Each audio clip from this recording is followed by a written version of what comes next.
Listo. Gracias, Daniel. Se me había olvidado, se me había pasado. Entonces, bien, recordemos muy bien que nosotros tenemos entonces los circuitos rectificadores, ¿no?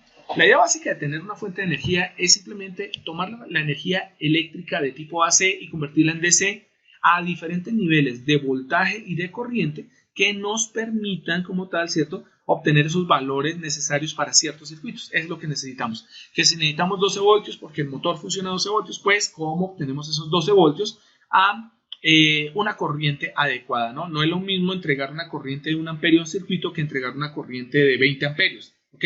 Obviamente las especificaciones de nuestro rectificador serán distintas. Los diodos serán mucho más grandes, los diodos deben tener ciertas características de potencia, de disipación de potencia, porque los diodos se calientan, y debemos también pues tener obviamente ciertas consideraciones en cuanto al grosor de los cables, al tipo de resistencia que tengo que utilizar o de resistencias que tengo que utilizar. El mismísimo transformador no va a ser uno pequeñito, sino va a ser un transformador un poco más grande, etcétera, etcétera. Entonces, bajo esas consideraciones, el rectificador de media onda es simplemente un circuito basado en un diodo, un solo diodo.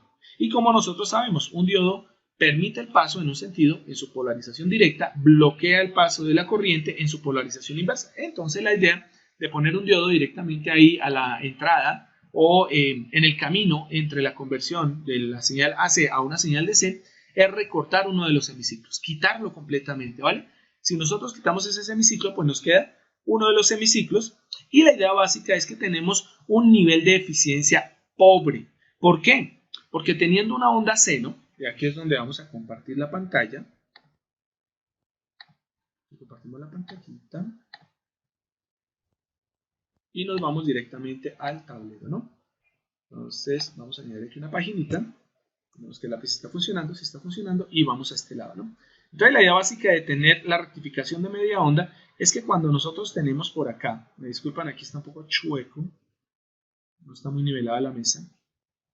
Bueno, nosotros tenemos una señal de tipo alterno. Recordemos bien lo que nos decía la física. El área bajo la curva de la señal alterna, es decir, todo esto que obtenemos directamente en este semiciclo, en este semiciclo, en este semiciclo y en este semiciclo, corresponde a la energía que es capaz de entregar esta señal, que puede ser de voltaje o puede ser de corriente. ¿Qué es lo que pasa cuando nosotros hacemos rectificación de media onda? Es decir, solo utilizamos un diodo. Pues cuando nosotros hacemos la rectificación de media onda, lo que va a ocurrir es que nosotros tenemos directamente acá la desaparición de uno de los semiciclos. El diodo bloquea un semiciclo y permite el paso del otro semiciclo. De tal manera que al final lo que vamos a obtener es, por ejemplo, en el caso de la polarización, que obliga directamente a que aparezcan solo los semiciclos positivos y se bloqueen los semiciclos negativos, pues el circuito lo que nos entregará simplemente será el semiciclo positivo, bloqueo del semiciclo negativo, permite el otro semiciclo y así sucesivamente. Entonces observen que el área bajo la curva, que es la energía, ahora no es efectivamente el 100% de la señal alterna, sino que es un poquito más de la mitad. Técnicamente uno diría es el 50%, ingeniero. Realmente es un poquitín más porque el diodo tiene algo y es una corriente de fuga. Él tiene, digamos, un valor específico tras el cual nosotros vamos a tener la polarización. Recuerden que en el caso del diodo de silicio es 0.6, 0.7 voltios. Entonces, ¿qué tenemos? Tenemos una eficiencia pobre porque sin aplicar, por ejemplo, el filtro que sería en este caso un capacitor, nosotros tendríamos realmente un poquito menos del 50% de energía. Estamos cancelando la mitad del semiciclo y estamos permitiendo que solo pase la otra mitad. Por lo tanto, estamos perdiendo la mitad de la energía. Por eso se dice que este rectificador no es muy bueno. Técnicamente se utiliza cuando nosotros necesitamos hacer una rectificación de baja corriente y adicional a eso necesitamos realmente que se tenga, digamos, una señal no totalmente constante. O sea, sí una señal que esté polarizada, porque en este caso solo tenemos los semiciclos positivos, ¿vale? Pero no hay necesidad de tener una señal constante realmente y por lo tanto puedo alimentar circuitos, ¿cierto? Que a una frecuencia de 60 Hz, que es la frecuencia de nuestra red, ¿cierto? Pues son más que suficientes esos dos semiciclos positivos, bueno, o los solos semiciclos positivos para alimentar una carga, ¿no? Caso contrario, ¿qué ocurre con los rectificadores de onda completa? Recordemos que existen dos, ¿no? El rectificador de onda completa de tap central, que tiene un pequeño problema y es que necesita directamente de un transformador con ese famoso tap, ¿cierto? o contacto central. Entonces tenemos aquí nuestra bobina primaria. Esta bobina primaria la vamos a conectar directamente a una fuente AC. ¿Listo? Tenemos aquí nuestro núcleo de hierro y tenemos aquí a la salida nuestra bobina secundaria, en donde la bobina secundaria tiene esta derivación en el centro. Y entonces el trucazo, ¿dónde está? Pues fácil, tomamos los extremos directamente del transformador, colocamos en cada uno de ellos un diodo rectificador, ¿cierto? Y lo que hacemos es simplemente conectar estos dos dioditos. La salida, es decir, los cátodos, se van a conectar y en este punto, en este nodo, se forma la tensión positiva. Precisamente por la dirección de los diodos, los dos diodos van a permitir que fluyan los semiciclos. El diodo de arriba permitirá que fluya uno de los semiciclos y el diodo de abajo hará lo contrario, es decir, tomará el tomará el semiciclo negativo, lo invertirá y lo convertirá en positivo. Entonces, tomando como referencia el tap central con respecto a los dos diodos, yo tendría que el tap central es el negativo. Entonces, ¿dónde está el inconveniente? El inconveniente está en este punto, que necesitamos el famoso tap central, este tap central, para que nosotros podamos tener el negativo o la señal de referencia, ¿ok? Pero, con respecto a esto, nosotros tenemos una mejora en la eficiencia. ¿Y esta mejora a qué se debe? A que ya no estamos perdiendo el semiciclo negativo para este caso, ¿vale?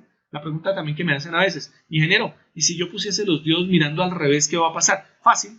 Si nosotros ponemos los diodos mirando hacia el transformador, entonces el terminal, ¿cierto?, que vamos a tener en la parte superior sería el negativo y el tap central sería el positivo de la fuente. Lo único que pasaría con la inversión de los diodos es que se invertiría la polaridad de los conductores de salida que tenemos en este momento.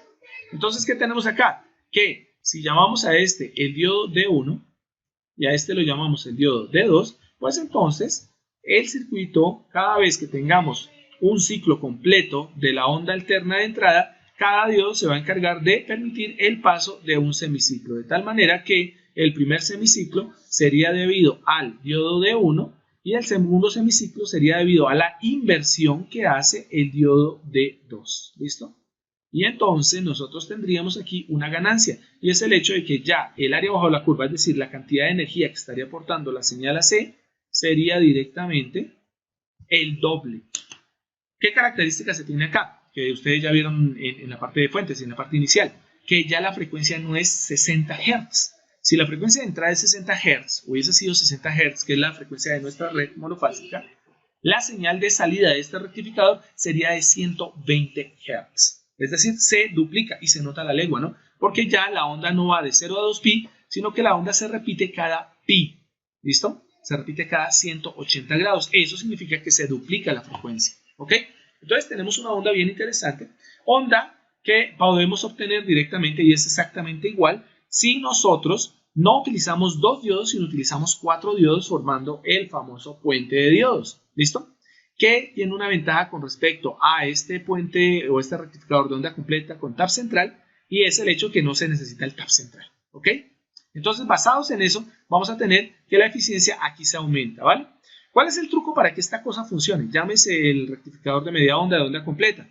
El truco está en que nosotros podamos, de alguna manera, llenar estos espacios en vacío que vamos a poner aquí en verde. Todos esos espacios vacíos que están acá, en donde no tenemos señal de energía, la gracia es llenarlos. ¿Para qué? Para que al final nosotros podamos obtener directamente una señal lo más rectilínea posible, lo más constante posible, ¿listo? Y esta señal sí sería una señal de corriente directa. Sería totalmente una señal de corriente directa. ¿Cómo llenamos esos espacios en color verde? Esos espacios vacíos entre semiciclos. Pues fácilmente colocando aquí a la salida, entre el terminal positivo y el terminal negativo, un capacitor de alto valor.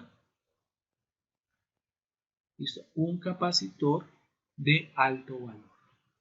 Este capacitor. Y ese capacitor se conoce como filtro de voltaje. ¿Ok? La idea básica es que, fácil, cada vez que un semiciclo, para este caso de nuestro puente rectificador con tap central, ¿cierto? Para este caso, cada vez que alguno de los diodos permita que fluya a través de ellos una corriente y por lo tanto se presente a uno de los semiciclos, el semiciclo dependiendo si es el semiciclo en D1 o en D2, terminará llenando al capacitor, cargando el capacitor, de tal manera que ustedes saben, la teoría del capacitor nos dice lo siguiente, y es que el capacitor se cargará hasta el valor máximo o valor pico que nos entregue el diodo, ¿listo? Que nos entregue como tal nuestro sistema. Obvio que uno normalmente le resta el 0.6 de polarización, pero restarle 0.6, pues digamos que para un rectificador ideal, pues no tiene sentido, ¿no? Entonces uno dice simplemente lo siguiente, si la salida era de 12 voltios, pues uno esperaría que el capacitor se cargara a 12 voltios. Pero ojo, cuando nosotros tenemos un transformador cuya salida es de 12 voltios, recuerden que ese es un valor RMS, es la raíz media cuadrada. O sea, no es el valor total que sale del transformador. Un transformador de salida de 12 voltios,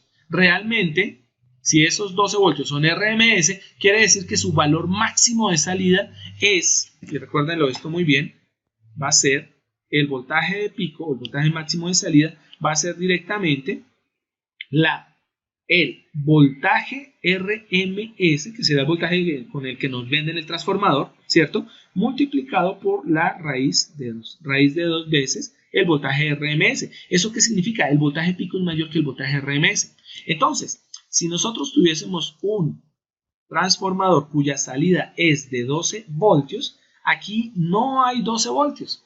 Aquí hay 12 voltios multiplicado por raíz de 2 y eso significa que habrían entre 13, casi 14 voltios a la salida. Aquí tendríamos 14 voltios a la salida. Y es un error que se comete cuando se hace rectificación. Pensar que porque ponemos el transformador de 12 voltios, después del filtro vamos a obtener los mismos 12 voltios, pues resulta que no. Tiene que multiplicar el valor RMS, que sería el valor efectivo neto que nos entregaría la salida del transformador, por la raíz de 2 y obviamente tendríamos ese valor de voltaje en circuito abierto, ¿vale? Y esto es importante, ¿por qué? Porque ahí es donde tenemos que dimensionar el capacitor. El capacitor no podría ser de 12 voltios, es imposible que sea de 12 voltios porque sabemos que el capacitor se va a cargar es al valor pico que cruce a través de los diodos y en este caso pues el valor pico será el voltaje RMS ya definido por la raíz de 2, por 1.4142, ¿ok? Entonces esto es muy importante para decirles, bueno, entonces no puedo utilizar un condensador de 12 voltios, me va a tocar utilizar uno de 14 voltios, si existiera, pero no existe. Por lo tanto, lo que se dice es, pues utilicemos el siguiente valor comercial de este capacitor y seguramente el siguiente valor va a ser de 25 voltios. Un valor holgado, un valor de disrupción, un valor de ruptura que está muy por encima de los 14 voltios de carga, por lo tanto, estará trabajando muy bien. ¿Y cuál es la condición para que este capacitor pueda llenar las expectativas? Es decir, pueda llenar esos espacios y por lo tanto tratar de dejar una señal de salida DC. Es que este capacitor tenga una alta capacidad, una alta capacitancia. ¿Y eso cómo se logra? Pues fácil, seleccionando valores que van desde los 100 microfaradios, ¿cierto?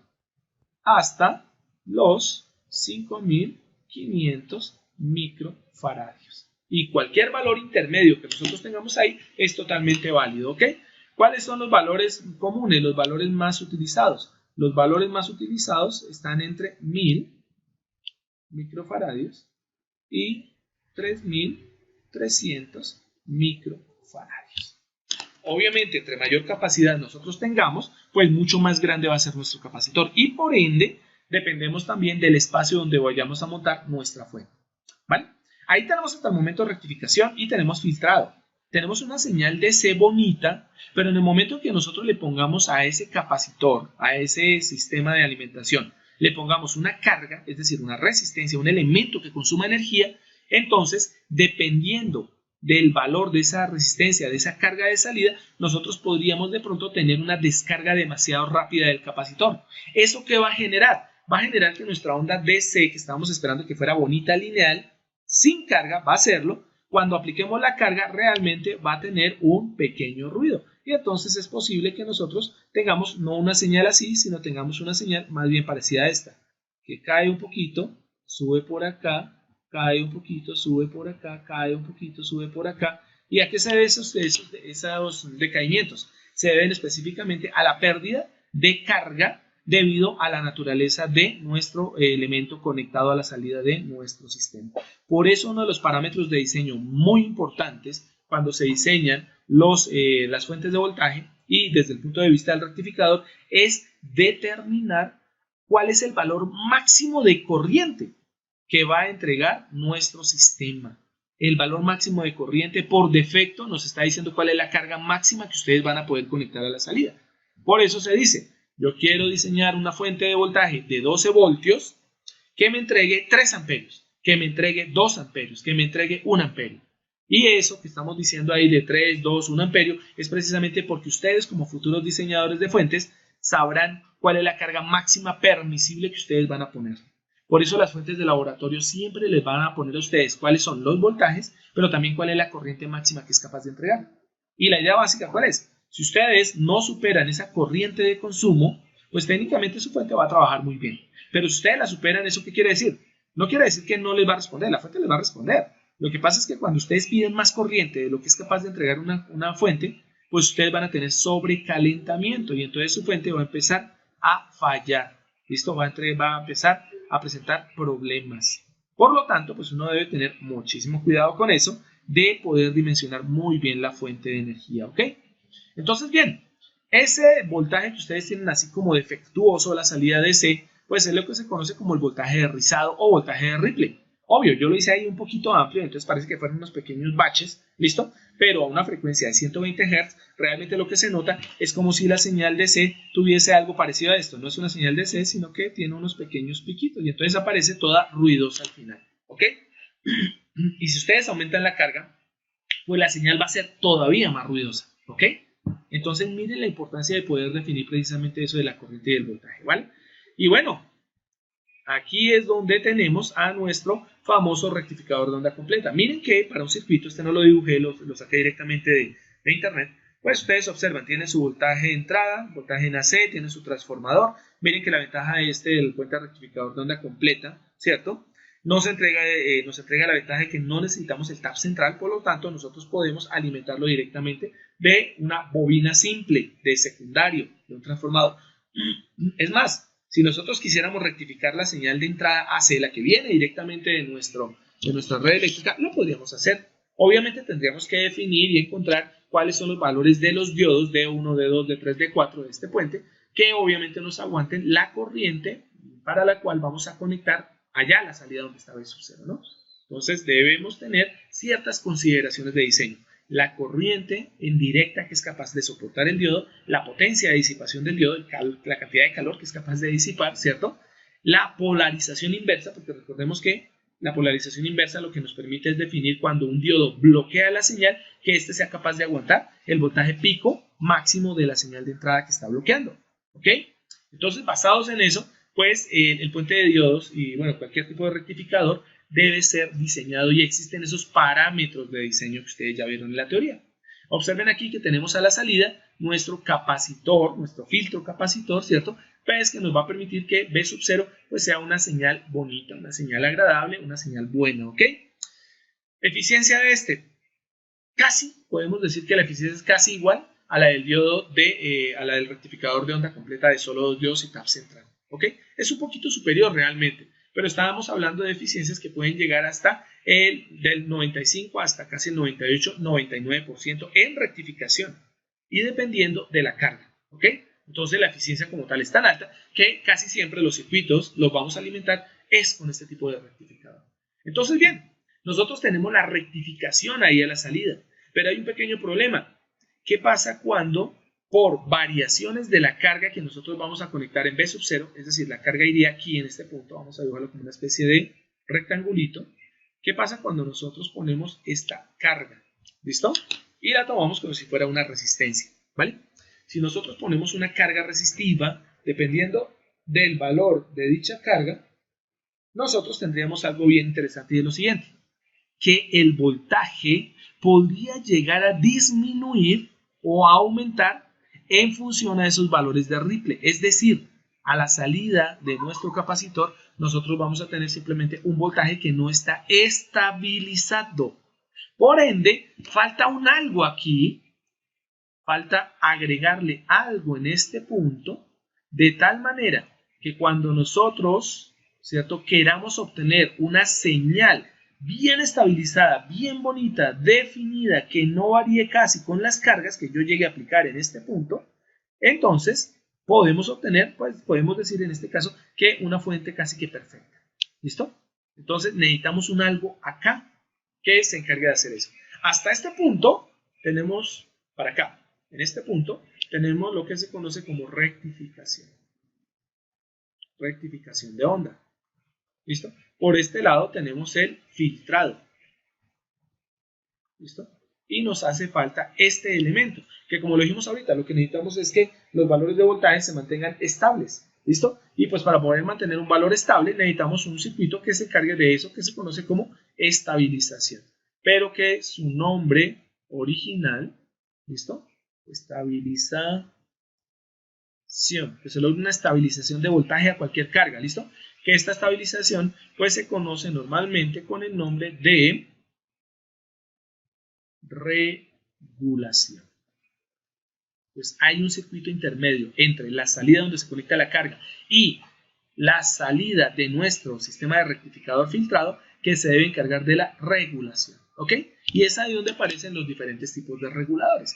El regulador más básico que existe es el diodo Zener, y ahí es donde aparece el otro diodo.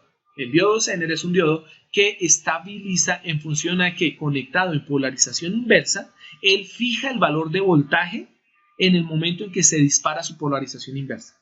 Y en el caso del diodo Zener, pues la regulación por Zener nos dice lo siguiente: si nosotros queremos un voltaje de salida específico, tenemos que buscar el Zener adecuado, ¿cierto? De tal forma que al conectarlo a la salida de este sistema, obtengamos ese parámetro estable, ese parámetro regulado, ¿ok?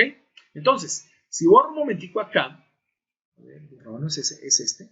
Si yo borro este sistema de por acá, esperen si pues hacemos esto. Si yo borro todo esto de por acá, ¿listo? Vamos a ver que también podemos borrar este tris.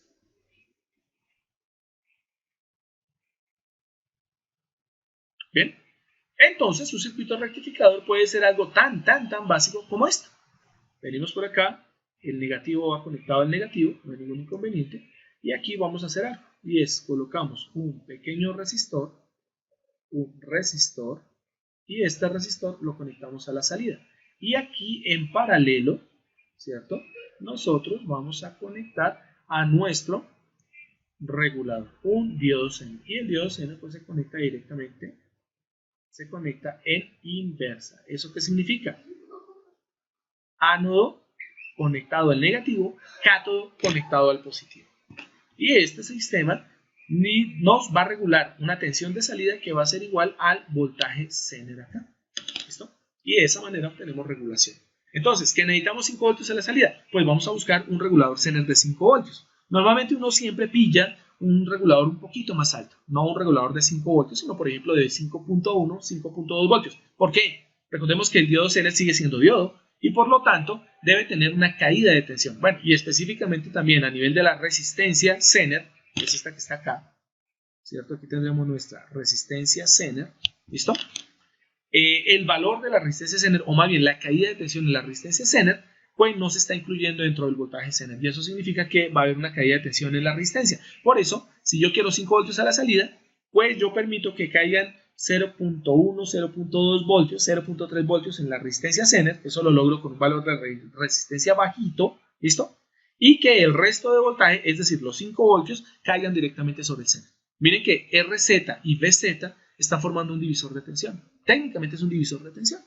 Entonces, por lo tanto, una parte del voltaje de entrada será consumido por RZ y el otro valor, que es el que se fija directamente en el Zener, pues será consumido obviamente por el Zener, ¿no? Y entonces se fijaría un valor. Si nos vamos directamente a buscar un rectificador por aquí, vamos a poner por acá, regulador Zener,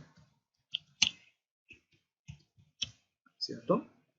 Vamos aquí por imágenes, ¿listo? Entonces ustedes obtienen algo como esto. Ahí está, miren, este regulador está interesante, porque es el más básico que nosotros podemos encontrar.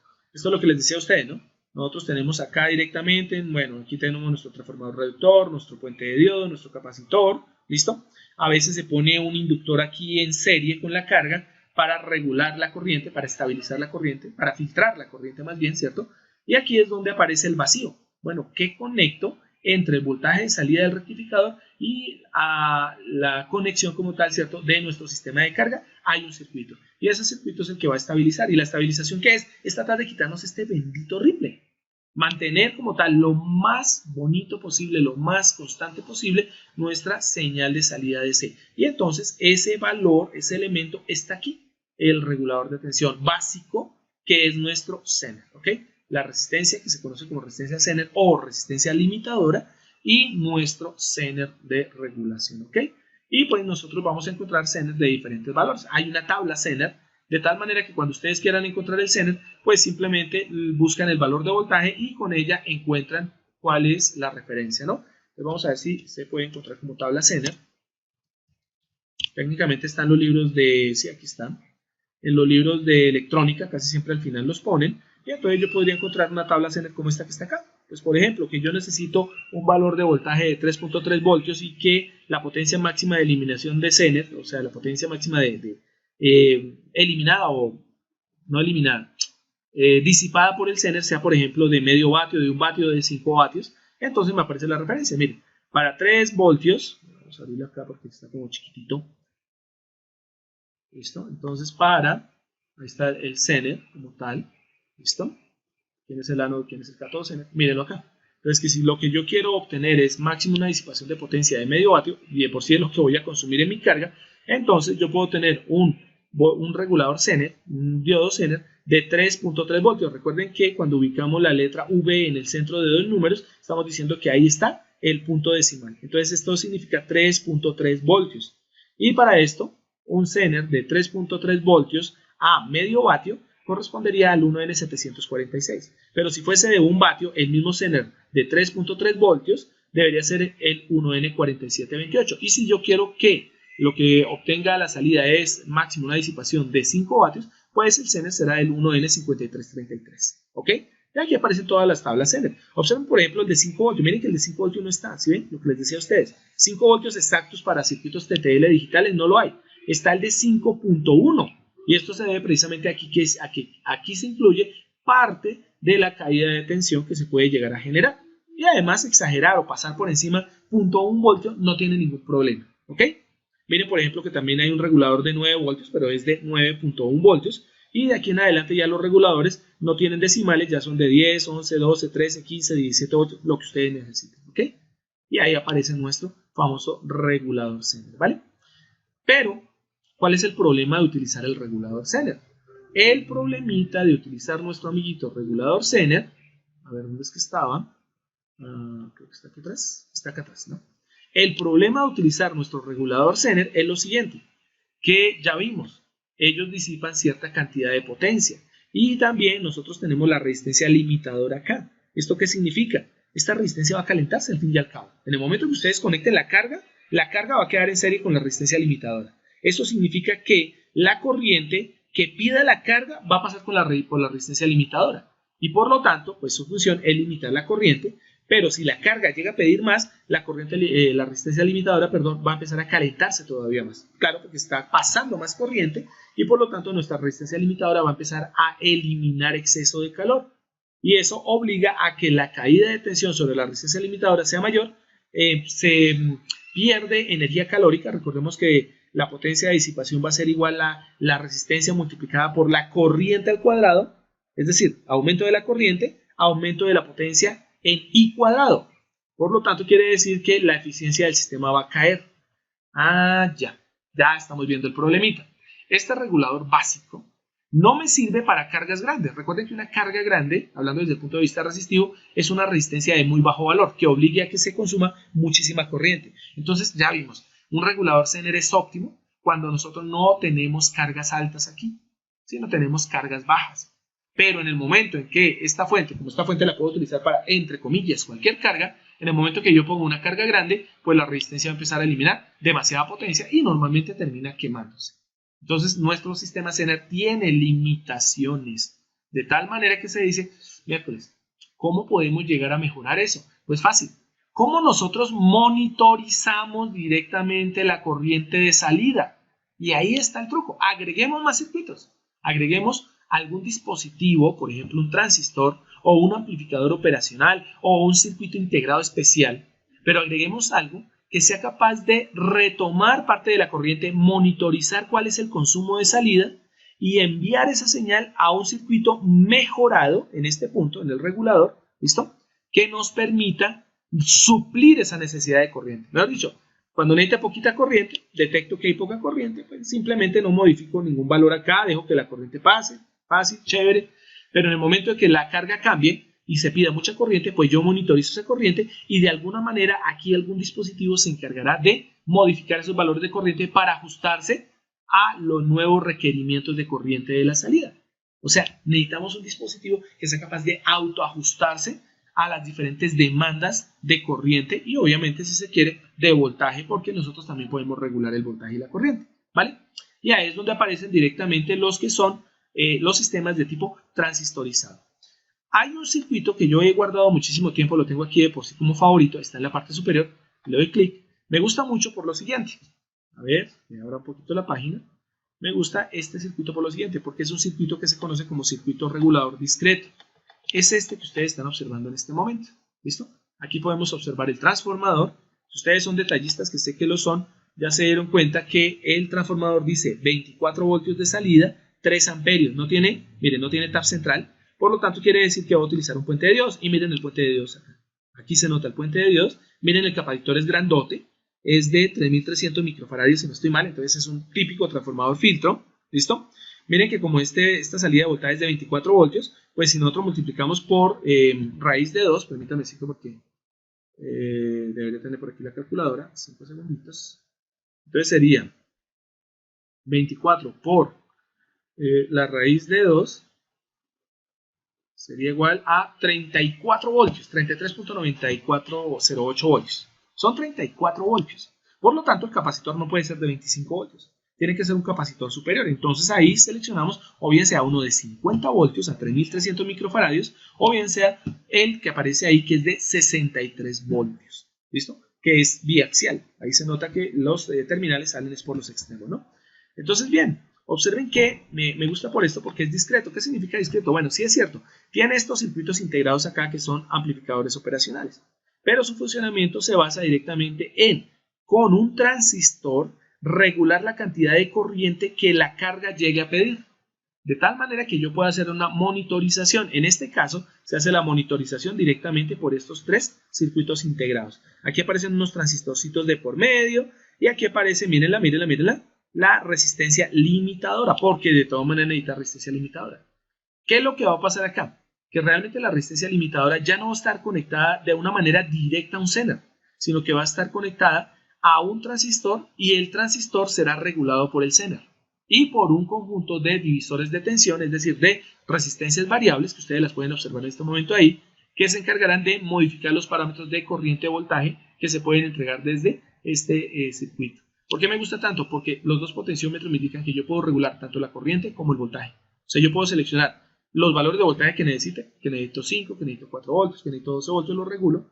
Y con el otro potenciómetro, pues yo regulo la cantidad de corriente en función a que la carga empiece a pedirla. Bueno, y me gusta muchísimo esta también porque, bueno, aparece aquí como Electronic Lab, ¿listo? Y en la parte inferior, bueno, ahí aparece un arreglo diferente, la misma cosa, ¿listo? Y aparece el plano, de los cuales, pues obviamente uno diría, profe, yo no le entiendo a usted qué hace este U1, U2 y por aquí U3, míralo, está aquí atrás, ¿listo? No le entiendo cómo funciona ahí, ¿por qué? Porque no he visto amplificadores operacionales. Lo que me gusta de esto es que está utilizando el típico sistema de regulación transistorizado. ¿En dónde está? O sea, sin mirar estos circuitos integrados U1, U2 y U3, está aquí, en este transistor que le estoy indicando, en Q4, ¿listo? Y este transistor, pues se llama transistor de regulación de paso, es el que se encargará de definir qué cantidad de corriente va a pasar acá en función a que yo pueda ajustar esas corrientes acá. Bueno, el circuito es complejo, no me interesa verlo todavía, o sea, no me interesa analizarlo porque ustedes no saben todavía cómo funcionan los amplificadores operacionales, pero sí me interesa por lo siguiente. Lo vieron que aquí lo están proponiendo para ensamblarlo, ¿no? Es una fuente regulada en donde se puede variar tanto el voltaje, desde 0 hasta 24 voltios, y la corriente se puede graduar hasta 3 amperios, ¿vale? ¿Pero por qué me gustó? Aquí es donde voy yo. Me devuelvo por este ladito, vengo hasta acá, y me voy a fijar aquí yo mismo. ¿Listo? Voy a esta parte, se me perdió, ya está. Por aquí atrás está. No me voy a mover tanto porque ustedes lo pueden observar. ¿Listo? Este circuito que ustedes están observando acá corresponde directamente, vamos a quitar algunas cosillas de por acá. Este circuito que ustedes ven por acá no es fabricado por mí, ¿ok? Este es comprado directamente en AliExpress y da la casualidad que en el momento que yo la compré, porque necesitaba una fuente regulada, aquí está el transistor de paso, es este que tengo por acá, que voy a apuntar en este momento. A este yo le adicioné por aquí, este es un disipador de calor de un computador viejo, de un procesador viejo. ¿Listo? Este es de un Intel 286, 386, eso se consigue en la chatarra y si no se compra, se lo adapté directamente para poder extraer la cantidad de calor que se genera cuando yo pido corriente a este dispositivo. Entonces tengo el transistor de paso, que es el más grandote, ¿listo? Tengo un transistor regulador que está por aquí, me toca mejorar un poquito el disipador de calor, ¿listo? Tengo un pequeño regulador por este lado, este es un regulador transistorizado, ¿listo? Tengo aquí los 3 circuitos integrados, mírenlos acá están, 1, 2 y 3, y la tarjeta fue hecha en China. Por lo tanto, cuando yo compré esta fuente, no sabía que la fuente que había escogido, esa que les acabo de mostrar, que yo quería armar, ya estaba lista. Ya estaba lista para ensamblar. Aquí están los 2 potenciómetros. Uno controla la corriente, el otro controla el voltaje. ¿Listo? Y bueno, uno le puede agregar más cositas. Entre ellas el hecho que esta fuente, que es la misma que ustedes acaban de observar, ¿cierto? Necesita 3 amperios. Por lo tanto, tenía que buscar un dispositivo que me permitiera entregar 3 amperios. Y resulta pues que si me voy a comprar un transformador de 3 amperios es caro, bastante caro. Mirámoslo solamente por fregar un momento. ¿Listo? Pues transformador a 3 amperios. Transformador de, pongámosle, este necesita 24, ¿no? Este es de 24 voltios a 3 amperios. Vamos a ver cuánto vale uno de esos. 119.000 pesos, pero este es un regulador integrado. Aquí está el convertidor, etcétera, etcétera. Yo lo que necesito es el transformador. Entonces miremos aquí un transformador de 24 voltios. Quién sabe si de 3 amperios. ¿Cómo se sabe? Más o menos por el tamaño. Este es de 2 amperios y ya solo de 2 amperios ya me está pidiendo, miren, 81.515 pesos aproximadamente, ¿no? El transformador de 3 amperios es un poco más caro. Mire, de 1 amperio vale 65.400. Están caros, por cierto, está muy caro. ¿Listo? Pero un transformador de 3 amperios, pues es bastante grande, ¿no? Y entonces es posible que no lo encontremos. Pues miren este, transformador de 24 voltios, Henny Perry, esto es para una máquina especial, 782.000 pesos. O sea, está exagerado el precio de un transformador definitivamente. Este, por ejemplo, es de 115-24 voltios y este es de 3 amperios, este es de 274.000 pesos. Entonces, si los tenemos, gastémoslos. Pues no, resulta que no, queridos amigos, queridos compatriotas. Este transformadorcito, ustedes observan acá, lo tengo lleno de cables porque pues, todavía estoy haciendo pruebas. Aquí tengo, por ejemplo, cogí un pedazo de cable que me sobró de mi cautín viejo, que se me quemó. ¿Listo? Aquí lo tengo. Lo traigo por acá, lo conecté aquí a mi primario. Bueno, lo más interesante de este transformadorcito es que es un transformador pesado. Este transformador entrega 5 amperios. Este transformador que ustedes observan aquí. A ver que no se va a caer porque está pesadito y me daña el teclado del computador. ¿Dónde me lo encontré realmente? Esto viene de chatarra. Esto estaba en chatarra de equipo de sonido, de los equipos de sonido antiguos. En muchos sitios venden estos transformadores. Obviamente los técnicos que tratan de ganarse alguito les van a cobrar 50.000 pesos, 40.000 pesos por el transformador, pero para ellos no les sirve para nada. ¿Por qué? Porque este transformador solo le sirve al equipo original del cual fue extraído. O me sirve a mí para hacer una fuente. ¿Listo? Hay un sitio en Bogotá en donde deshuesan completamente circuitos, deshuesan máquinas, deshuesan equipos de sonido, deshuesan todo, y después les ponen a ustedes como si fuera una especie de supermercado, ¿no? Entonces les ponen ahí unas especies de cajitas de madera, unos estantes, y ustedes pasan y van comprando. Entonces perfectamente pueden comprar un transformador de 3 amperios a 24 voltios, de estos de equipo de sonido viejo. Lo pueden comprar perfectamente en 15.000 pesos, 20.000 pesos, que eso es una ganga completamente. Pues para tener un transformador de esas características es una ganga, ¿ok?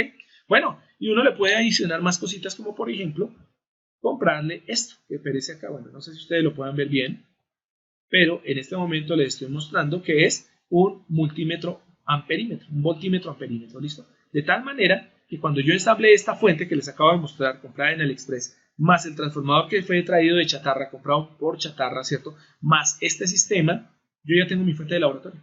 Ya tengo una fuente de laboratorio buena, óptima, que me podría llegar a servir, ¿vale? Pero bueno, la idea básica de todo esto es tratar de entender un poco lo que serían los sistemas transistorizados, ¿no? Ya vimos esto, vámonos un poquitico hacia adelante. Y aquí aparece un sistema de regulación utilizando el famoso transistor de paso. Entonces, ¿qué tenemos? Tenemos directamente, vamos a ver que se me hizo el lapicito. Tenemos, bueno, en este punto tenemos nuestra señal de entrada. Tenemos nuestra señal de entrada AC a 60 Hz. ¿Listo? Tenemos nuestro rectificador en puente. Rectificador. Aquí en este punto tenemos nuestro filtro de voltaje. Nuestro filtro, nuestra etapa de filtrado. ¿Listo? Si ustedes se dan cuenta del valor, mírenlo. 50 voltios a 1000 microfaradios. No es un condensador tan grande. Y miren que el puente aguanta 5 amperios. ¿Listo? Es un puente de 5 amperios, ¿vale? ¿Qué es lo interesante de acá? Bueno, nosotros en estos puntos que voy a poner acá, ¿listo? Hasta aquí, en este punto, y hasta aquí, en este nodo, yo tendría el voltaje regulado y filtrado. De aquí en adelante, todo lo que se encuentra hacia este lado, hacia el lado derecho de esos puntos, corresponde al sistema de regulación. Entonces, observen que una primera etapa está conformada por ¿qué? Mírenlo, por esta resistencia R1. Tenemos aquí esta resistencia R1, que está en serie con este capacitor C2 de 100 microfaradios, 50 voltios. ¿Qué significa que hay aquí en este punto? En este punto nosotros vamos a tener la señal de salida de un circuito RC. Miren acá, tengo el resistor y el capacitor me forman un circuito RC. Por lo tanto, aquí tengo un tau. ¿Listo? En este puntito tengo un tau. ¿Qué significa? Este sistema va a estar a través de esta resistencia cargando este capacitor. Este capacitor se llena hasta su nivel máximo, ¿cierto? Que depende directamente de qué tanto voltaje cruce a través de R1. Por lo tanto, vamos a tener que el voltaje va a crecer lentamente en este punto. En este puntito de acá vamos a tener una subida de la tensión muy suavemente, ¿vale? Esta subida de tensión, observen, aquí alimenta. Miren, ¿quién está en paralelo con el capacitor? En paralelo con el capacitor está el famosísimo Zener. Pues miren que el Zener como tal ya aquí no está como el elemento regulador que le va a entregar la corriente a la carga, sino que está auxiliando directamente a una primera etapa. ¿Qué primera etapa es? Es este transistor que está acá, 1. Es un transistor 2N3054, que es un transistor de mediana potencia. Bueno, ¿cuál es la idea básica? La idea básica es que nosotros tenemos aquí polarizado. Aquí a un voltaje de 500 miliamperios. En este momento no sabremos de cuál es el valor de salida porque no sabemos el valor del Zener, pero el valor de salida debe ser aproximadamente el valor del Zener. Aproximadamente. ¿Listo? Como no está el valor ahí, le están diciendo, mire, este circuito es para que ustedes escojan el valor. Necesitan 12 voltios, pues pongan un diodo Zener de 12 voltios. Necesitan 9, pongan un diodo Zener de 9. Necesitan 5, pongan un diodo Zener de 5. ¿Ok? ¿Cuál es la idea básica? La idea básica, ya lo saben ustedes porque ya lo vieron, es que nosotros fijemos un valor de voltaje en la base de este transistor. O sea, en este punto fijamos un valor de voltaje. El colector está conectado al positivo de la fuente. De tal manera que lo que nosotros vamos a tener es que fluye una corriente del colector hacia el emisor. Corriente emisora que va a encargarse de manejar la base del transistor de paso que está en este punto.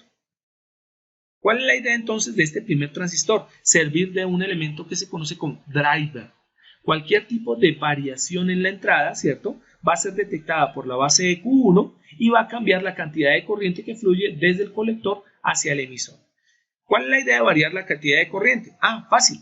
Que en el momento en que esta corriente cambie, es decir, en el momento que, por ejemplo, una carga que está conectada aquí en el voltaje de salida cambie, pues obviamente el valor en este punto va a cambiar. Va a fluctuar un poco, y ese valor de voltaje pues va a cambiar aquí en la base de Q1, obligando a que cambie la corriente, y al cambiar la corriente de colector a emisor, obliga a que se genere más polarización, más conducción entre la base y el emisor, de tal manera que lo que se suple es mayor cantidad de corriente en esta parte, es decir, de aquí del colector, de la corriente de colector de este transistor de paso, a la corriente de emisor. Miren que los dos están configurados en modo de base común. Por lo tanto, están siendo sistemas en donde la corriente es independiente, pero el voltaje no lo es. El sistema como tal es una fuente de voltaje. ¿Listo? ¿Y qué tenemos? En el momento en que la corriente se aumente en este punto, acá en este punto llega a aumentarse la corriente, vamos a tener una variación en este punto de operación de Q1, obligando a un incremento de la corriente de emisor, y el incremento de la corriente de emisor del Q1 obliga a un incremento de corriente en el emisor de Q2. De tal manera que el sistema va a empezar a pedir más corriente, el transistor lo va a suministrar, pero por obvias razones el transistor va a tener algunas pérdidas, ¿ok? Y el transistor se va a calentar a medida que más corriente fluya entre colector y emisor. Por lo tanto, este transistor 2N3055 va a necesitar un disipador de calor. Volvemos y lo repetimos. ¿Por qué? Porque aproximadamente la elevación de la corriente que pasa de colector a emisor hará que la potencia aumente. Recuerden que la potencia pues tiene como referencia la corriente al cuadrado. Por lo tanto, vamos a tener un sobrecalentamiento del transistor, lo cual obliga a que tengamos un disipador de calor, ¿ok? Ahora bien, eso quiere decir que los voltajes acá, el voltaje que nosotros tenemos antes del regulador, este voltaje, que lo podemos llamar voltaje sub 1, con respecto al voltaje de salida, que lo podemos llamar V sub 2, tiene un factor de relación. Es decir, una cosa es el voltaje regulado V sub 2 y otra cosa es el voltaje no regulado V sub 1, que así se conoce como ese voltaje antes de nuestro sistema antes de nuestro transistor en el colector. Por lo tanto, ¿cómo yo mido la eficiencia del regulador? Si el regulador es bueno o es malo. Mirando que la relación entre V2 y V1 pues tenga un porcentaje elevado, es decir, que sea una relación en donde expuesto o puesto en forma de un porcentaje de rendimiento, ¿cierto? Pues ese valor sea elevado. Entre más grande sea la relación V2-V1, mucho mejor se está comportando mi sistema regulador, ¿ok? Bueno, tenemos aquí esta resistencia R2 que está acá, que lo que permite es que se realimente la corriente. Mira, ¿de dónde se realimenta? Lo que se pida acá, este exceso de corriente que se pide acá, pues va a modificar la corriente que fluye a través de R2 y modifica la corriente del emisor. Aumento de corriente, ¿cierto? Hace que aumente la corriente del emisor. Bueno, el aumento de la corriente de la carga obliga al aumento de la corriente del emisor, y el aumento de la corriente del emisor obliga a que la corriente de colector emisor sea aún mayor, ¿ok? Entonces tenemos una realimentación en R2. Tenemos aquí este capacitor C3 que corresponde a un filtro de salida. Aquí vamos a tener otro filtro, pero este será el filtro de salida del regulador. Es un filtro de voltaje. ¿Listo? Y tenemos este resistor R3, cuya función no es quedarse conectado en paralelo a la carga. No, es que nosotros, en el momento en que desconectemos esta fuente, si no tenemos nada conectado aquí a la salida, el resistor R3 se encargará de descargar al capacitor C3 para evitar que quede un voltaje remanente.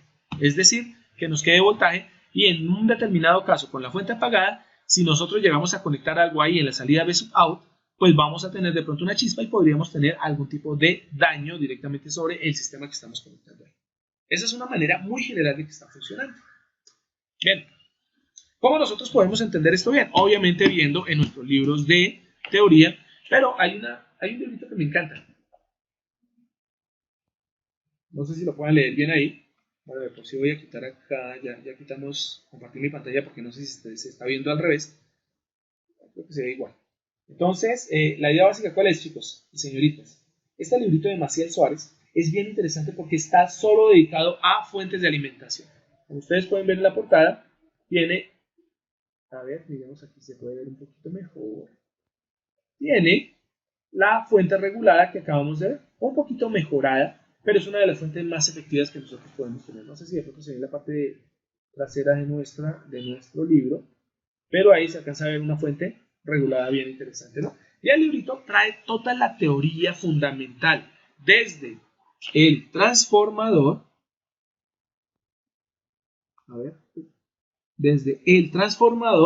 pasando por todas las ecuaciones necesarias para hacer el cálculo de nuestro sistema. Y entonces aparecen las ecuaciones y ejemplos de cómo se calculan directamente la rectificación, cómo se seleccionan los diodos, cuáles son las referencias de dichos diodos, cómo se calcula el capacitor en voltaje, cuál debe ser el máximo ripple de salida, de acuerdo a la corriente, cómo vamos a poner el regulador, etc. Y aquí aparece, por ejemplo, ¿cierto?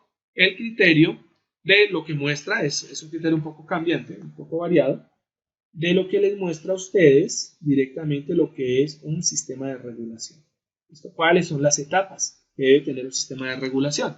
Que, pues de otra forma, se pueden ver directamente acá. Por ejemplo, en la parte inferior se puede observar el análisis que hacen de corrientes del regulador de transistor de paso utilizando un drive y una fuente de corriente.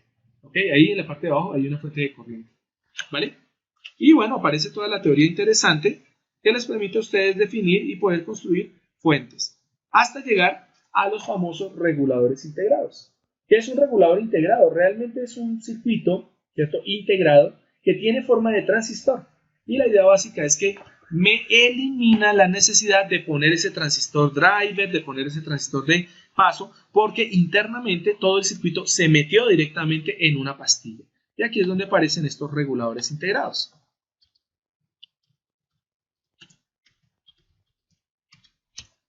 ¿Listo? Vamos a ver si de pronto dentro de las imágenes podemos verlos. Bueno, aquí son todos los reguladores integrados que le pueden llegar a vender a uno. ¿Listo? Internamente, bueno, los básicos que tenemos ahí, los tres patillas que ustedes observan ahí de estos básicos, ellos como tal tienen una patilla de entrada, una patilla de salida y una patilla de ajuste o una patilla de tierra, que es lo que ustedes pueden observar aquí en el LM7805. La entrada, el pin 1, la tierra, el pin 2 y la salida, el pin 3. El LM7805 es un regulador fijo, por lo tanto el pin 2 se conecta a la tierra, pero hay algunos en donde el pin 2 no se llama ground, sino se llama adjust, ADJ. ¿Eso qué significa? Que esos son circuitos reguladores integrados, pero variables. Por lo tanto, dependiendo si yo quiero una fuente fija o quiero una fuente variable, seleccionaré directamente lo que será mi tipo de regulador. Por ejemplo, el LM317, que es un regulador variable, ¿ok? Entonces, bien, a ver si construcción interna. Vamos a ver si nos dejan ver un regulador por dentro. Bueno, más o menos así. Este es un regulador de voltaje por dentro. Entonces, mire, tiene las tres paticas. Entonces, tiene la patica de referencia, tiene la patica de salida, tiene la patica de entrada. ¿Listo? Observen que lo que tiene es internamente lo que meten, ¿qué es? Meten un amplificador operacional en forma de un amplificador de error. O sea, lo que tenemos acá, ¿qué es? Es el sistema que se encarga de hacer el muestreo cuando nosotros estamos pidiendo más corriente a la salida, cuando aumentamos la carga a la salida. Entonces, aquí tenemos en un solo amplificador operacional integrado dentro de la pastilla el detector de error. Y el detector de error va conectado solamente a la salida de nuestro regulador, va conectado en un divisor de tensión R1 y R2, en donde nosotros calculamos el valor del voltaje de referencia en función al datasheet de este sistema, ¿ok? Y observen el transistor de paso, mírenlo, aquí está el voltaje de entrada, llega directamente aquí al drenaje, ¿cierto? Perdón, sí, esta es la fuente. Y aquí la salida está conectado al drenaje de esto que es un MOSFET. Entonces lo que cambian es el transistor normal BJT por un MOSFET. Pero observen internamente que tiene. Miren, tiene el voltaje de referencia. Esto es lo mismo que si tuviésemos aquí, tuviésemos al Zener, porque el Zener es el que nos da un voltaje fijo o un voltaje de referencia. Este detector de error corresponde directamente a los transistores o el transistor que se encarga de hacer el predriver, o el que se encarga de detectar el error directamente de la señal de salida, el aumento de la corriente cuando se pida, y excita directamente a la compuerta del MOSFET, y el MOSFET se encarga de hacer la regulación. Ustedes que ya vieron transistores saben que la diferencia entre un BJT y un MOSFET está en el hecho de que el MOSFET, ¿cierto?, tiene control por voltaje. La compuerta se controla es por voltaje. Mientras que en el BJT se controla la base del transistor de paso, se controla es por corriente. Una cosa es controlar por corriente y otra cosa es controlar por voltaje. El control por voltaje es más fácil, pero entonces es mucho más delicado este tipo de transistor, ¿ok? Bueno, y aquí es donde aparece ahora sí nuestra guía práctica. En la guía práctica número 2, lo que se busca es diseñar una fuente de voltaje regulada discreta. Cuando hablamos de discreta significa con todos los componentes de transistores, diodos, Zener, resistencias, capacitores, todo como lo vimos al principio, ¿ok? Pero sin descuidar el hecho de que existen los reguladores integrados, ¿ok? Objetivos: afianzar los conocimientos adquiridos acerca del funcionamiento de los transistores y sus diferentes aplicaciones, obviamente en este caso como reguladores de tensión, ¿no? Analizar el proceso de regulación de voltaje, esto sobre aquí, de voltaje y los dispositivos que hacen parte de la misma. Es decir, identificar para qué sirve cada uno de los elementos. Cómo yo construyo, por ejemplo, una retroalimentación, un sistema de muestreo, un sistema de monitoreo. Lo vamos a ver directamente en este laboratorio.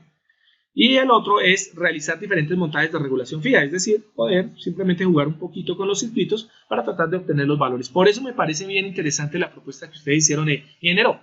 Déjenos esta guía, la estudiamos, cacharreamos un poquito cuando podamos, ¿listo?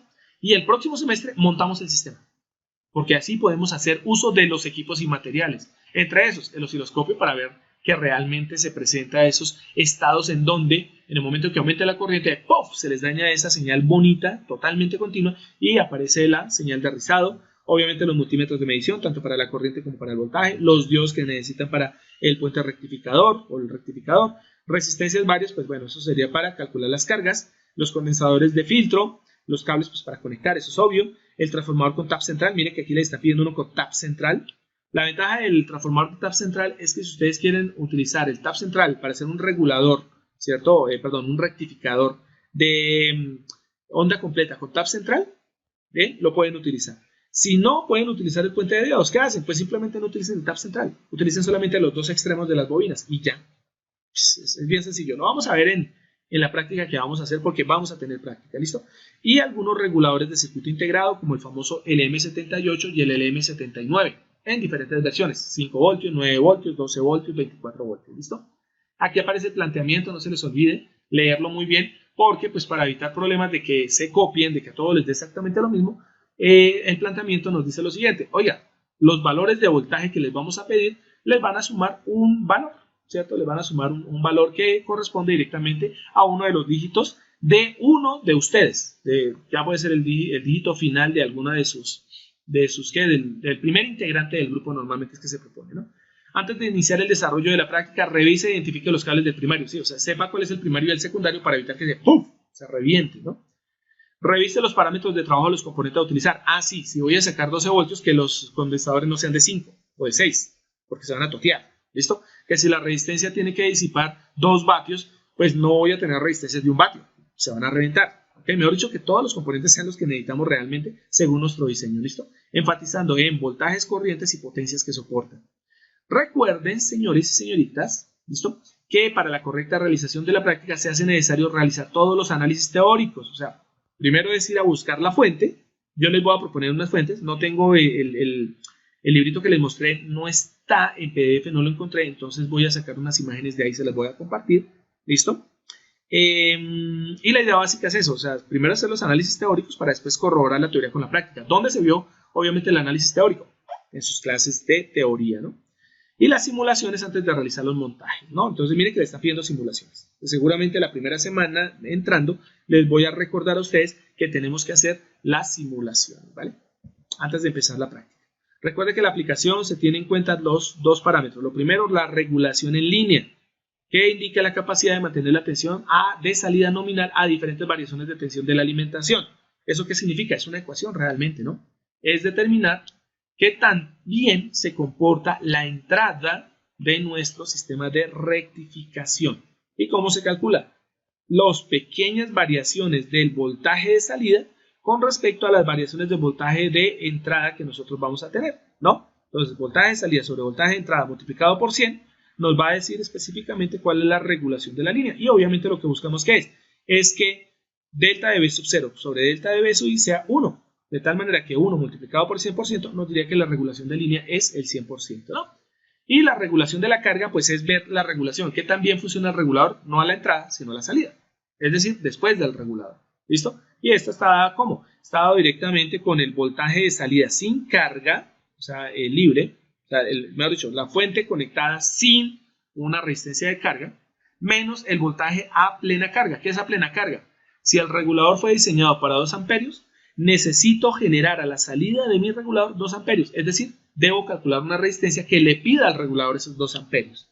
¿Listo? Con eso mido el voltaje que me da y se van a dar cuenta que ahí baja un poquito. ¿Listo? No es tan efectivo como tal. Entonces, el voltaje sin carga, sin resistencia de carga, menos el voltaje con la resistencia a plena carga, con el máximo de corriente que pueda pedir, sobre el voltaje a plena carga multiplicado por 100. Y estos son dos valores que vamos a tener que leer directamente allá en nuestro laboratorio. La práctica nos dice lo mismo. Para el desarrollo de la práctica se requiere diseñar e implementar los diferentes circuitos propuestos, para lo cual es necesario. ¿Cuáles son los propuestos? No van a proponer aquí circuitos todavía. Yo les voy a mostrar algunos. Pueden ser propuestos, pueden tomarlos como si fueran propuestos, pero la idea básica es utilizar los que vieron en teoría, ¿no? Bueno, ahí miraremos qué tienen ustedes. Para lo cual es necesario, en un primer caso, realizar el análisis teórico. Es obligatorio llegar con el análisis teórico antes del laboratorio. Posteriormente, la simulación correspondiente y por último, ahí lo pongo en colorcito, la implementación del mismo. Ese es el orden de los factores. En diseño, primero se hacen todos los cálculos, después se hace la simulación para observar que los cálculos están bien y si no, pues obviamente se ajustan. Y una vez que tanto la parte teórica, es decir, la parte de cálculos, como la parte de simulación nos estén dando correctamente los valores que nosotros necesitamos, con los errores permisibles, etc., ahí sí implementamos el sistema, no al revés. ¿Lo implementamos y después calculamos? No. Tenga en cuenta que la alimentación de cada una de las fuentes debe ser realizada mediante el uso del transformador. Bueno, eso es obvio. Y algunos de los rectificadores de onda completa vistos en la práctica anterior. O sea, toca diseñar el sistema de rectificación. Es obvio, no puedo alimentar un regulador sin el rectificador y el filtrado. Nota, para los valores de X que van a aparecer por ahí en los voltajes de salida, ellos corresponden al último dígito del código del primer integrante del grupo. Ya saben ustedes que si el primer integrante del grupo tiene algún tipo de valor, por ejemplo el valor 0, pues entonces la idea básica es cambiarlo, ¿no? Y aquí aparece procedimiento, fuente regulada discreta. Para el desarrollo de este ítem se requiere, creo que es el único que hay, se requiere cumplir con las siguientes especificaciones de diseño. Lo primero, se está pidiendo un voltaje de salida que sea igual a 3 voltios más X, que corresponde al valor del primer integrante, ¿no? Entonces, si el primer integrante tenía, por ejemplo, el último dígito 9, pues sería 9 más 3, 12, le correspondería a ese grupo obtener el voltaje de salida de 12 voltios. ¿Ven? Ahí tienen que buscar ese número que sumado a 3 pues les dé el valor del voltaje de salida para su diseño. La corriente nominal, miren que le está pidiendo solo 1.8 amperios, entonces no le está pidiendo un transformador grande, sino un transformador medio, un transformador de 2 amperios. Ahí ya van a tener que mirar cómo hacemos para la parte del bolsillo. Y la corriente máxima de 2 amperios. ¿Les están dando qué? La corriente de consumo máximo, que es de 1.8 amperios, y la corriente que les tiene que entregar el transformador, que es de 2 amperios. ¿Sí ven? Siempre la corriente del transformador tendrá que ser mayor que la corriente que va a pedir la carga. Obvio, porque si no el transformador se va a calentar, en caso de que pida más de 2 amperios para este caso, ¿no? Si es menor a 5, utilice X más 6. Obviamente creo que están hablando del voltaje de salida, ¿no? Este es ¿cómo es que se llama? Este es el esquema general. Entonces aquí tengo el preregulador, que es el predriver, ¿listo? Tengo el comparador, tengo la referencia que es el zener. El comparador, pues es el sistema de errores, otro driver. El sistema de control que está acá, que correspondería al transistor. El limitador de corriente, que corresponde a una resistencia. La muestra y la carga. Bueno, la carga es la que nosotros obviamente conectamos y es con la que vamos a pedir corriente a nuestra fuente. Y la muestra que después es la retroalimentación hacia el comparador, la señal de error. ¿Ok? Realiza el análisis teórico de la simulación del circuito correspondiente. Miren que no hay circuito correspondiente, es porque ustedes tienen que escoger el circuito. Pero yo vuelvo y lo repito, les voy a dar algunos circuitos y ustedes escogerán el más adecuado, ¿vale? Voy a darles diferentes de transistorizados. Entre esos el que propone Maciel Suárez, bonito, chévere, me parece bien interesante de montar. Y en alguna época lo monté, por eso tengo el libro, y funcionó de una, no me puso tanto problema, realmente no me puso problema. Realiza un barrido de la resistencia de carga. ¿Qué significa eso? Vamos a cambiar las resistencias a la salida. Bien, entonces vamos a empezar con una resistencia, por ejemplo, de 10 kiloohmios, después la bajamos a, por ejemplo, la mitad, 5 kiloohmios, 2 kiloohmios, 1 kiloohmio, 500 ohmios, máximo por ahí hasta 100 ohmios. Vamos a cambiar la resistencia y vamos a llenar todos los parámetros que aparecen aquí. ¿Cuál es el voltaje de salida sin carga? El teórico, el que nos dio pues por cálculo, el de la simulación, que es el que nos da pues ahí directamente en el simulador, y el práctico, que es el que probamos en el laboratorio, que ya lo vamos a poder hacer. ¿Listo? Bueno, aquí el voltaje de salida, bueno, aquí aparece el porcentaje de errores a aplicar las ecuaciones que están arriba, el voltaje de salida con carga nominal, ¿cierto? La corriente nominal de salida, la corriente de salida, todo esto se mide directamente sobre lo que serían los parámetros de, bueno, teórico, simulación y práctico, pero se miden directamente con voltímetros, amperímetros y se calculan las potencias, ¿no? Recuerden que los porcentajes de error tienen que ser la variación entre lo práctico y lo teórico, no es entre lo práctico y la simulación, ¿no? Ojo con eso. Cuando calculamos el error en porcentaje significa qué tanto cambió el valor que nos dio en la práctica real con respecto al valor teórico que nos dio en el cálculo. Si por ejemplo en la teoría decía que el voltaje de salida que nos iba a dar era de 13.33 voltios y en el práctico cuando medimos nos dio fue 11.93, pues entonces tendremos un error de ¿cuánto? 11.93 sobre 13.33 multiplicado por 100 nos daría el porcentaje de error aquí donde dice nota. Y bueno, aquí donde dice la regulación de línea y la regulación de carga, pues se calculan directamente con los valores de voltajes de salida que ya están especificados en la parte de arriba. Análisis de resultados. Bien, miren que aquí hay algo interesante. Aquí les dicen, recuerden que para el cálculo del error se debe hacer entre los valores simulados y experimentales. Técnicamente lo correcto debería ser entre el práctico, que es experimental, y el teórico. Bueno, no sé. Análisis de resultados. Explique brevemente la forma de funcionamiento del regulador de voltaje implementado, enfatizando en pros y en contras. ¿Qué sirve? ¿Qué no sirve? Los contras siempre va a ser potencia exagerada. Que esa vaina se va a calentar, que en un momento determinado la corriente no funciona, que por ejemplo cuando regulamos el voltaje, cuando lo bajamos, no baja realmente a cero. Todo eso lo vamos a encontrar en el laboratorio. ¿Listo? Los pros, entonces que sí regula muy bien, que se puede hacer un ajuste entre el mínimo valor de tantos voltios hasta un máximo valor de tantos voltios, que nosotros tenemos que la corriente sí se puede suplir que se puede monitorizar la tensión con por ejemplo un diodo. El diodo nos puede indicar cuando hay una sobrecarga, o sea, ventajas que se tienen de implementar este tipo de circuitos, ¿no? ¿Qué parámetros de diseño tuvo en cuenta para la implementación? Entonces, el librito de Maciel Suárez les va a ayudar muchísimo, muchísimo, porque es un libro muy bueno. ¿Y por qué? El libro de Maciel les dice, mire, esto es lo que tenían que obtener y pues compárenlo con lo que obtuvieron realmente. Ah, mire, lo que dijo Maciel Suárez y los cálculos que hicimos nos salieron muy parecidos a la realidad. Entonces, mire, ¿qué parámetros de diseño tuve en cuenta? La corriente de consumo, la corriente de salida de suministro del transformador, el tipo de diodos que utilicé, el tipo de Zener por ejemplo, su potencia, que no pude utilizar uno de 0.5 vatios, me tocó uno de 1 vatio, o de 5 vatios, o de 2 vatios, que la resistencia como tal de esta limitadora, no pude utilizar una resistencia pequeña porque se me quemó, entonces tocó utilizar una resistencia de tantos vatios, de 5 vatios, de 7 vatios, bueno, todo lo que de pronto uno debe tener en cuenta dentro de eso. ¿Qué especificaciones técnicas tuve en cuenta en el uso de componentes? Bueno, lo que dice, ¿no? Sobredimensionamiento de la capacitancia. El capacitador no puede ser del valor de voltaje que nosotros estamos manejando, sino tiene que ser superior. La capacitancia mínima que pudimos utilizar, una capacitancia promedio, 1000 microfaradios, 2200 microfaradios, 3300 microfaradios, ¿cierto? ¿Qué tipo de transformador tuve que utilizar? Con tap central, sin tap central, todos los elementos técnicos que se necesitan ahí. ¿Qué sucede al variar el valor de la carga a la mitad, doble y triple del valor nominal? Eso se hace experimentalmente y obviamente también a través de lo que sería la simulación. ¿En qué tipo de aplicaciones es bueno implementar el regulador lineal discreto? ¿En qué tipo de aplicaciones? Cuando necesiten estabilización, cuando necesiten un voltaje y una corriente lo más estables posibles. ¿Y eso qué significa? En circuitos, ¿cierto? Que así lo demandan. Eso significa en circuitos de alta y de mediana complejidad. Les estoy soplando algunas cositas en el video. Investigación. ¿Cuál es el diagrama de bloques interno de un regulador de voltaje integrado? Ahorita vimos uno interesante. No es el único, hay unos mejores.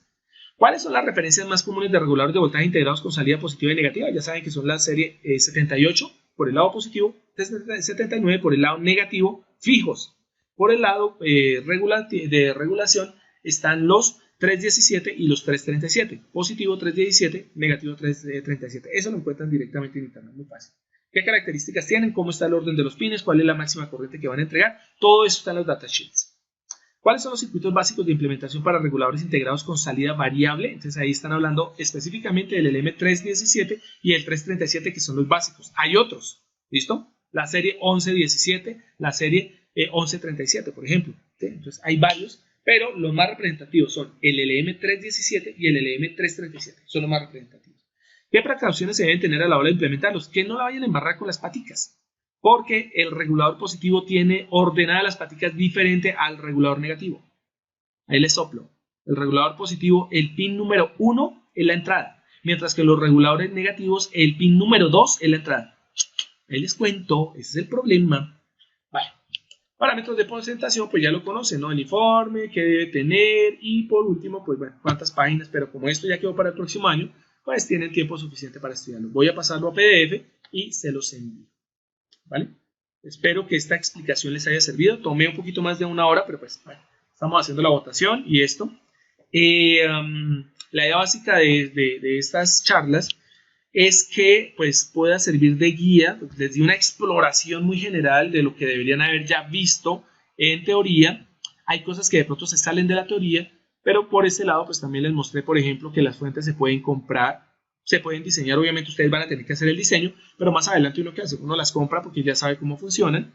Esta fuente es engañosa, aquí viene una resistencia que no es, por lo tanto el circuito que les mostré ahorita me mostró cuál era realmente, porque la fuente no arrancaba, y yo dije, pues, pero si me vendieron todo como era, resulta que no, a veces hay fallas. Entonces también uno puede identificar el tipo de fallas y pueden hacer cualquier cosa, como por ejemplo añadir cositas, gadgets, para lograr una fuente de laboratorio pues ya adecuada. Lo ideal sería que ustedes pudiesen tener su fuente de laboratorio para la casa ya implementada este semestre y que la ensamblen directamente en una cajita y la tengan allá en su laboratorio particular, ¿vale? Esa que yo les mostré era en mi laboratorio particular, pero bueno, ya compré mi fuente de laboratorio, entonces, porque la necesito para otros circuitos un poco más delicados, entonces pues tengo esa ahí funcional, ahí para desvare, dice uno normalmente, ¿ok? Bueno, no sé si tengan algún tipo de pregunta, cuestionamiento, inquietud, algo que de pronto les inquiete. Ya saben, entre el viernes y el lunes les estoy entregando la nota, lo ideal sería este viernes, de una vez para que sepan y salgan bien. Y esa nota pues se la transfiero el lunes directamente al ingeniero Luis o al ingeniero que les esté dando la parte teórica, ¿vale? Y trataré de buscar bien el libro de fuentes de alimentación de Maciel Suárez, porque ese libro es el más completo de fuentes. O sea, y es un libro en donde les pone los ejemplos de una manera tan básica que, o sea, técnicamente ustedes leen de primerazo y no necesitan repasar porque ya saben diseñar fuentes. Muy, muy, muy, muy básico. Y ahí está también lo de la parte de la investigación que les están pidiendo ustedes ahí ¿de qué? De la parte de reguladores y esas cuestiones. Reguladores integrados fijos, variables, está ahí. ¿Ok? Bueno, entonces ahora sí el espacio para preguntas porque me quedé yo aquí hablando solo. Voy a desconectar la tableta. ¿Nada? ¿Totalmente claro o totalmente oscuro? Bueno, Walter dice que no tiene preguntas. Pero ingeniero, ¿cómo preguntas se pueden hacer? ¿Preguntas durante enero, por ejemplo? ¿O hasta ya? ¿Nos toca? Sí, pero traten que sean después del 6. Van a ser así como medio abusivos y me estén llamando Ah, no, tampoco vamos a estar, en también pleno tenemos Reyes allá. vacaciones. Uno todo borracho y tendido al borde de la piscina allá en Cartagena y ustedes ahí preguntando cosas de electrónica y uno sin la idea en la cabeza. Así mismo no les voy a molestar a ustedes. ¿Ok? Entonces no les voy a decir, oiga, es que necesito ya el laboratorio. No, los veremos el próximo semestre, obviamente, ¿no? Entonces, chicos, la plataforma, como ya está funcionando, voy a subirles el laboratorio en PDF, no ya, lo voy a subir ahorita más tarde, porque primero voy a tratar de mirar cómo fusilamos de alguna manera, eso va a quedar en el video, pero bueno, ya la embarré, ya dije fusilar. ¿De qué manera fusilamos los circuitos de este librito de fuentes de alimentación de Maciel Suárez? Interesante, muy bueno. Lo compré hace tiempo por ahí en la Universidad Nacional y no me arrepiento. Miren, en este caso les va a servir a ustedes bastante. ¿Ok? Bueno, también obviamente hay diseño de fuentes en el libro de Malvino, ¿cierto? En el libro de Mandado, está en el libro de Gutiérrez. O sea, hay hartos libros donde tiene, pero realmente Maciel Suárez tiene un libro chico, pero súper explicativo. Muy, muy, muy, muy bueno. De hecho, ustedes me darán la razón cuando lo vean, ¿ok? Y ese libro, pues obviamente se lo voy a subir en estos días. ¿Para qué? Pues para no tener el otro semestre que decir, ingeniero, es que tuve tiempo libre en enero, y como no tuve el libro, y como usted dijo que no lo llamáramos ni le molestáramos la vida, entonces se nos olvidó. Y llegamos aquí como al ras y no sabemos nada. Léanlo y se van a dar cuenta que es muy, muy, muy bueno y muy interesante, ¿ok? Bueno, chicos, siendo las 7:33 de la noche, voy a parar la grabación para poderla subir a la plataforma. Igualmente les voy a subir las grabaciones, bueno, la grabación antigua que tengo